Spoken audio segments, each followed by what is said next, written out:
তাকে বাবা বলে ডাকবে রোজা নামের ছোট্ট এই শিশু। তার বাবাকে কি পারবে শেখ হাসিনা ফিরিয়ে দিতে? যদি ফিরিয়ে দিতে না পারে তাহলে এ ব্যাপারে কোনো কম্প্রোমাইজ নয়। সারা বছর নিজ পরিবারের শহীদদের নাম বলে দেশটাকে শোষণ করে গেছেন, তাহলে আজ বাংলাদেশে এই শহীদদের নাম কে বলবে? এমন মন্তব্য করেছেন জুলাই ফাউন্ডেশনের সাধারণ সম্পাদক সার্জিস আলম।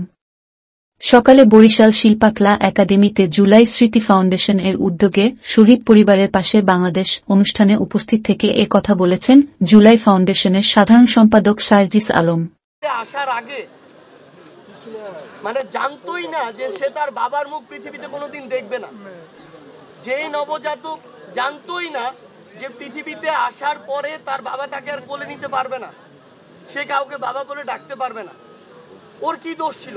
এই জবাব খুনি হাসিনাকে দিতে হবে। মানে আমরা তো আমাদের জায়গা থেকে অল্প সময় সব ভুলে যাই। আমরা 16 বছর ভুলে গিয়েছি, আমরা ওই 36 দিন ভুলে গিয়েছি, আমরা এখন নতুন অনেক কিছু নিয়ে পড়ে আছি। আমার এগুলোর জবাব দিতে হবে ভাই। এই জবাব খুনি হাসিনাকে দিতে হবে, খুনি হাসিনার দোষরদেরকে দিতে হবে। এই যে আমার নবজাতক যে এখনো নিষ্পাপ ঘুম ঘুমাচ্ছে এখানে, যে জানে না এই পৃথিবীতে বাবার মূল্য কি, বাবা কত বড় ছায়া এই পৃথিবীর, ওই খুনি হাসিনা সহ তার দোষরদেরকে এই জবাব দিতে হবে যে সে কি দোষ করেছিল।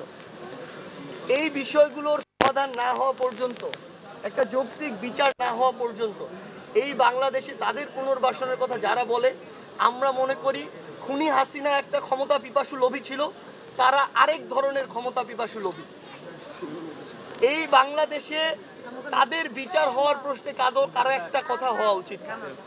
তাদেরকে পুনর্বাসনের প্রশ্নে তাদের পক্ষে কারো সাফাই গাওয়ার কোনো প্রশ্নই আসে না। আমরা এটা আমাদের জীবনের বিনিময়ে হলেও করতে দিব না। আমাদের এই প্রত্যেকটার জবাব লাগবে।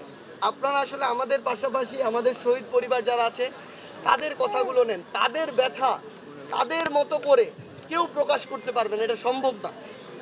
আমরা আমাদের একটা গত কয়েকদিন আপনার ভিডিও দেখেছেন, আমাদের শহীদ প্রিয় ভাই যিনি একজন সাংবাদিক ছিলেন, তার সন্তান এখনো বসে থাকা অপেক্ষায় তার প্রিয় বাবা কখন চকলেট নিয়ে আসবে।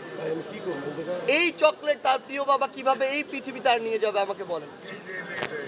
আজকের কার্যক্রমটা সম্পর্কে একটু বলবেন? আজকে কি বিষয়ে এখানে ভাই আমাদের মনে হয়েছে